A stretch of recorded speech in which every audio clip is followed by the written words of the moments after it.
hop in the bus, cause it's game day. All the boys are on, so let's ill-chase. Hey guys, and welcome back to our third video on the NRL Fantasy 2025 Fantasy Boys YouTube channel. Today I'm joined with Xavier, David, and two new hosts, Aiden and Jeremy. And today we're going to be covering the midsection. So let's go straight into it. David, do you want to take us away with Isaiah? Yeah, for sure. Isaiah, he should be in everyone's team, I believe, because he averages 60 plus, Yeah, bro. and and he's also a good captaincy option for. And yeah, he's going to obviously play 80 minutes this year. Very consistent.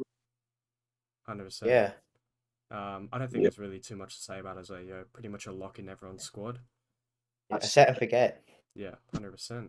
We'll move on to the next player. Big boy Payne Haas. Aiden, you want to take this away since you're a Broncos fan? So, personally, I'm going to avoid Payne Haas to start the season. Just coming off an injury, I think there's just better options in the mid range. Yeah, bro. But yeah, I think it's an avoid. Yeah. You guys' thoughts? Yeah, at the start of the season, I reckon you probably don't mind, but maybe later on. Maybe later on, yeah. Bit of a discounted price to what he's usually at as well. Yeah. But yeah. Yeah, 40k cheaper than Yeah. But yeah, no, I agree with you, mate. Next player, Adam Fanua-Blake. Xavier, you want to go ahead with this one? Adam from the Lake, coming from the Wires, there's a lot of high expectations. Yep. We want to see Fanua Blake playing 50 minutes plus, maybe taking on a bigger role. Yeah. And he came out publicly and said that he's happy to play less minutes. Maybe that means more of an output, but not too sure. Yeah. Just a great ball carrier, and I reckon he's a good buy. Yeah. Thoughts, guys? Adam Fanua-Blake is one of the Oh yeah, go. One of you guys, as one of the best ball comp. I reckon he should wait to see his chemistry with his spine and Nico and the other forwards at the start of the year, and I reckon hold off until to see how he goes. And if he goes down in price, I reckon he will be a very popular buy. Yeah, he'll be first buy round or before. Good pickup, especially around Origin period, I reckon. Yeah. All right, going on to Pat Carrigan. Carrigan, similar to Haas, I think he's just an avoid to start the season. Also with Hetherington playing lock, I think Carrigan, obviously less minutes, less output. I think just avoid to start the season. Yeah, I can say that as well. Maybe later on the season after Origin, he could be a pickup, but at this price point, I don't think there's much upside. Yeah. Moving on, we'll go to Jermaine Hopgood. I'll take this one. Jermaine Hopgood, obviously, Parramatta's lock going into this year. At 743k, he is at a bit of a discount to what he was at last year. He's definitely got a ceiling of about 800k, I reckon. And at a low ownership as well, I mean, you could make an argument as a buy. But I just think with this year's forward rotations, completely new team, basically new coach, new mindset, could be a wait. Like, you could just wait and see with Hopgood. But then again, if you do get him in round one and it works out, could be a fantastic pod option. What are your guys' thoughts? Yeah. Aiden? I mean, Hopgood, he could be a good pod option personally. I don't think I'm going to get him, but he's a little expensive, but I think he could produce some good fantasy scoring. Yeah, 100%. Jeremy, you still with us? Yeah, I am. I'm Hopgood. Yeah. Well, he obviously is one of the main forwards for the Eels pack, and if the other Eels forwards aren't performing well, then he'll have high minutes. And we know from the last couple of years that when he plays high minutes, he is a very solid choice. The option, if that's where you're heading, but yes, he's a solid choice when playing 70 to 80 minutes. Yeah, and he's got that offloading game. He's almost like a bloody 5'8", the way he plays. He's got that ball playing ability. yeah, obviously I'm gonna big him up a bit as an Eels fan, but no, I wouldn't deter you away from buying Hopgood to start the season, but personally not for me. Next up, Cam Murray. Who wants to take this one away? Yeah, I'll take it away. Yep. So injured for a big part of it, and during his injury, we didn't really see much fantasy wise, but obviously we know over the last couple of years, Cam Murray plays lock. He is pretty dangerous, but you also need to watch out for when Cam Murray came back from his injury, he was playing second rower, and Paul Matangi obviously played very well on the lock. So you have to watch out that there might be a couple like switches during the year with Colin Matangi playing lock, Cam Murray playing edge, but obviously Cam Yeah. And we also got to edge is consider not as better. well as if it's even worth buying at the start of the season because we know he's probably going to play Origin as well. So not too sure about Cam Murray. We know that he's going to start the season now that his injury's been cleared.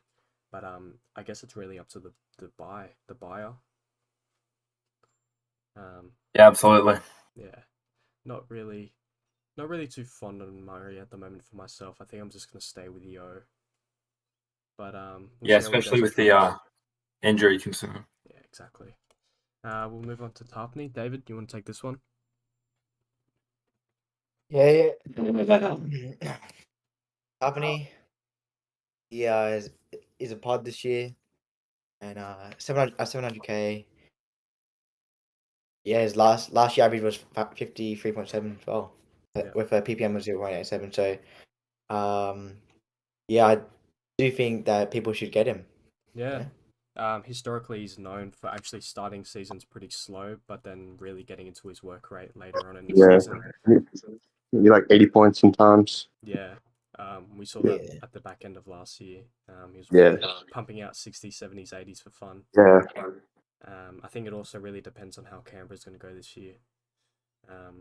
So, I mean, yeah, if you're a Canberra fan, you think that the team's going to play well, big Tarpany fan. Next up, Mitch Barnett. Xavier, you want to have a go at Mitch Barnett? yeah. I didn't have him last year, but I know some others like Jamie, not Jamie Travers. Another Jamie. Yep. He had him for a period of time, and yeah, I just think he's developed into a good front rower, and yeah, he debuted for Origin last year, so it's a good sign. And this year, bro, it's probably going to be even better than he was last year. So yeah, 100%. I reckon What are your maybe thoughts, you could look guys? at him. With Barnett, he was only really good from round 11 to round 23. But like beforehand and after, he wasn't as great. Yeah. But he just need, I think, consistency. We've would, also got to consider that like Barnett isn't a new player. Like he's been around for quite a while, and that Yeah. short sample size last year was very, very, very heavily due to the fact that Tohu was injured. They had a lot of interchange games where injuries would like occur to a center or a winger, Yeah, absolutely. and he'd just have to play the 80 minutes. So take that into consideration all you want. Barnett can be a great buy, but just watch out with the minutes. You know what I mean? Just Like wait and see. don't expect him to play 80 minutes every week. That's all I'm gonna say. Yeah. Yeah, absolutely. Next buy, Cam McInnes. Aiden, I know you had some issues with Cam last year. Want to take this? Yeah, I had McInnes for the first round last year because I thought he was going to have a different role, but yeah, he played like 50 minutes for most games, so I just don't see him as a great option this year either, especially with AFB probably going to take minutes away from him as well. Yeah, Jeremy, what are your thoughts on Cam? Yeah, obviously Cam is a great player. Fantasy wise, he's a bit inconsistent, but overall he's been good the last couple of years. But as Aiden said before, he will probably have minutes taken away from him due to Phil Blake. Yeah, Still reckon if you were to get him, it wouldn't be like the worst, but just watch out for the minutes with yeah. AFB. I'm just gonna have a quick look at fantasy stats for McInnes's scoring, because I know when he plays big minutes, he's a fantastic scorer. And I'll change that filter by position to lock. So, whenever he plays over 70 minutes at lock, he's got an average of 68.8, which puts him up there as one of the best scorers in the game. Obviously, I can't see that happening with the Sharkies and their new recruits this year, but just historically, Cam McInnes, what a fantasy gun. Absolutely outstanding, eh? Yeah, just don't see him getting that many minutes. So Yeah, especially with him getting older now as well. Yeah. Next one, Max Plath. Who wants to take this one? David, did you want to talk about this? Yeah, sure. Max Plath. This year he's got dual position as hooker and mid, Yep. and he should be starting lock for the Dolphins this year. And when Max Plath plays lock, he performs well. And last year's average was 52. Yeah. What do you And do you see him sharing minutes with Jeremy Marshall King at hooker? yes, I do actually. Right. So would you But recommend him as a buy for some of these players?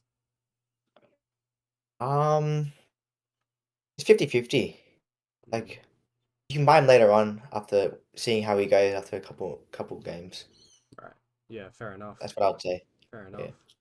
enough. Moving on. Keon Kalamatangi Xavier. Take this one. Keon, yeah. I don't know what position was it, lock or second row that he was better. What was he better Yeah, at? lock. Lock last year. Lock. Yeah.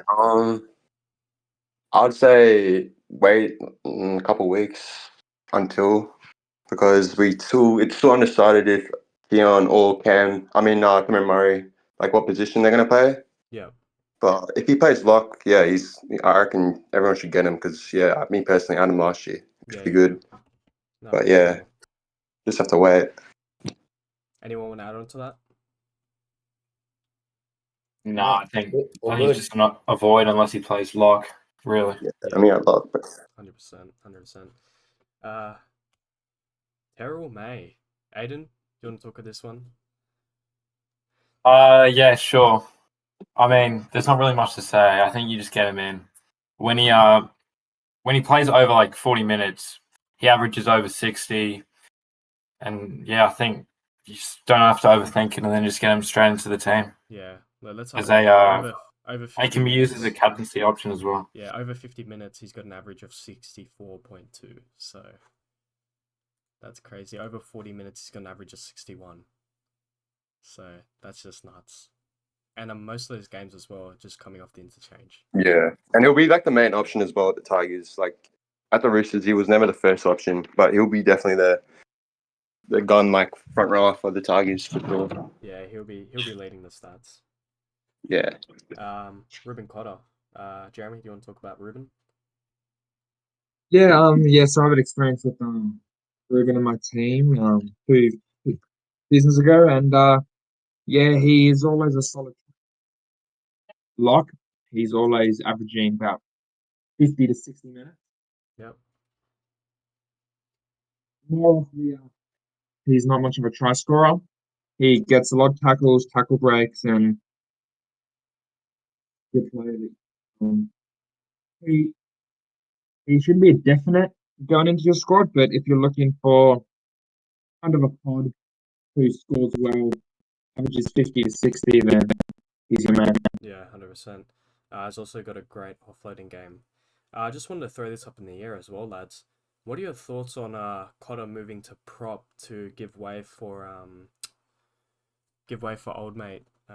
What's his name at lock? No. The one that come from the Tigers. What's his name again? I'm gonna blind.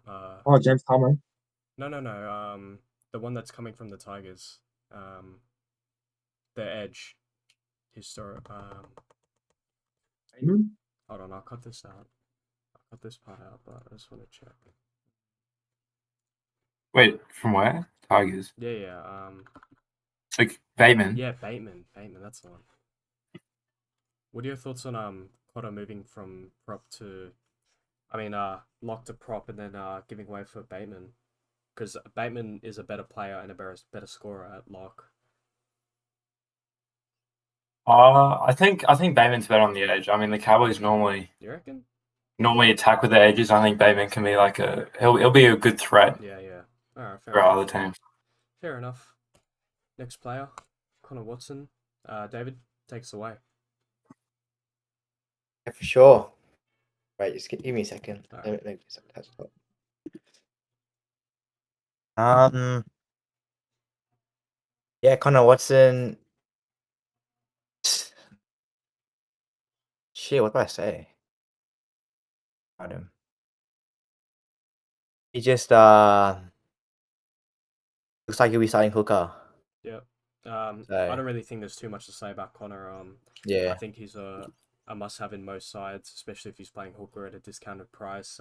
We know what he can produce. Most likely playing that 80 minutes with Brandon Smith out injured. Yeah, I wouldn't deter anyone Yeah. He's away from him.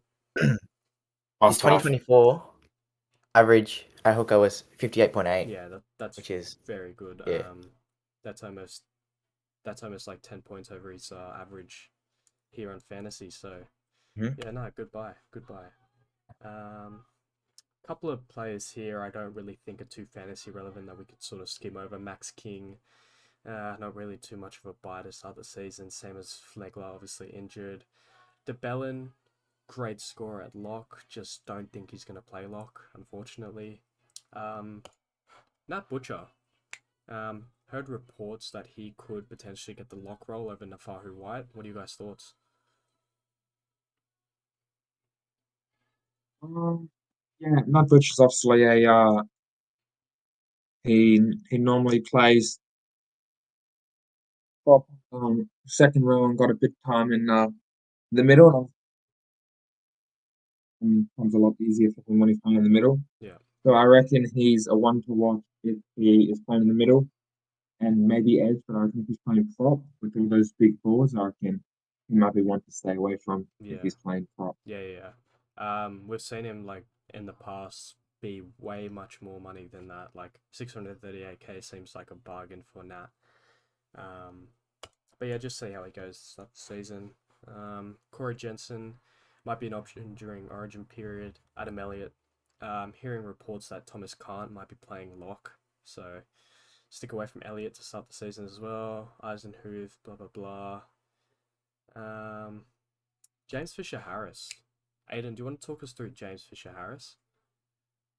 Yeah, so I was pretty keen on Fisher Harris to start the season, but Fisher Harris, like during Penrith, he wasn't really much of a fantasy scorer. Yeah. Mostly because he didn't get enough minutes, and I just think Barnett would just take over AFB's tackles, run meters.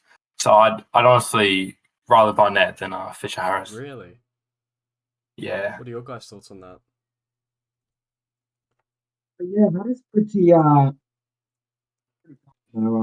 Fisher Harris will be one of the main forwards for the Warriors to start off. Yeah, And that's what I'm thinking as well. I'm thinking that he's going to come over to the Warriors, sort of like a Lord and Savior last ditch effort, as they've lost so many key players. And I think obviously he's taken on that co-captaincy with Mitch Barnett, I'm pretty sure. And I think with that experience coming from a side that's won 4 premierships in a row, he's really going to take on that position. And I think he will be able to score more than what he's priced at. Yeah. What were you going to say, Jeremy? I honestly agree with that. The main part of the Warriors team, and I think he is one to look out for in the first couple of rounds. Yeah, 100%. Obviously doesn't play Origin as well, so not too bad Yeah. for a buy. What about Stefano, Xavier? Talk us through Stefano.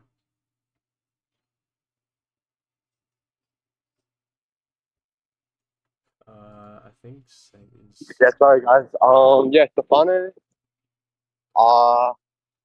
Coming from the Tigers, you know, Probably play a lot more minutes at the Storm because under new coach Bellamy, hopefully he develops more at the Storm and hopefully he plays more minutes. So Yeah, if he plays more minutes, I reckon he could be a decent buy as well. It just depends if Melbourne trust him with more ball. if he plays minutes, then Yeah, the and Tigers in.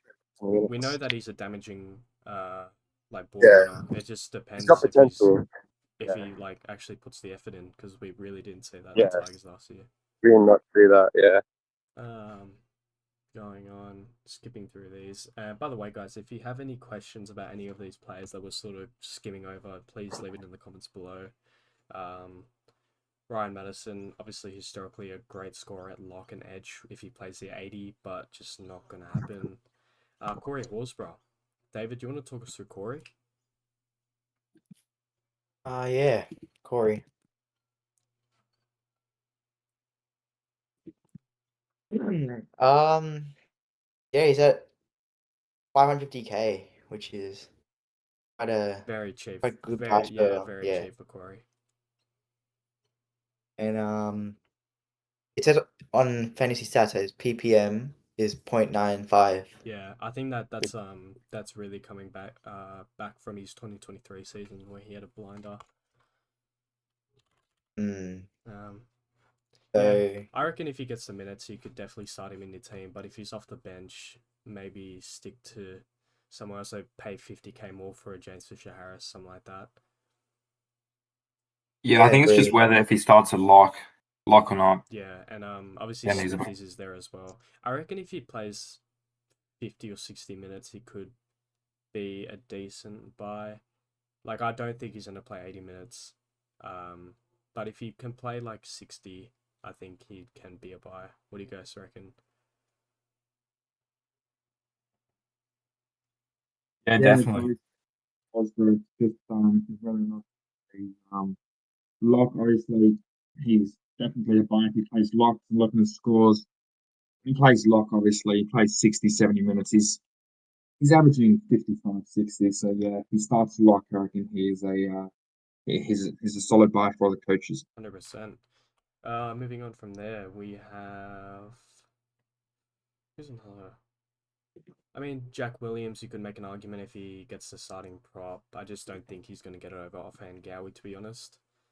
By the way, guys, if you see anybody, just pop in any fantasy relevance. Aaron Clark. Aiden, you want to talk us through Aaron? Yeah, so for the preseason trials week 1, he's been named lock. Which just go to Aaron for a sec, Josh. Yeah, I'll go through stats. Aaron Clark. Here we go. Filter by position at lock. Here we go. Yeah, his PPM is close to 1. I mean, it's just whether he gets the minutes with Dylan Walker on the bench. I think it's just gonna be. I think it's just gonna be too hard for him to get over 50 minutes. Yeah. At lock. Yeah. Do you reckon he could transition to like a hooker type thing? Obviously we know he used to play a lot of hooker at the Titans. Do you reckon he could share minutes with Egan? Yeah, he definitely could. It's just whether how many minutes. Yeah. He decides to share. Yeah.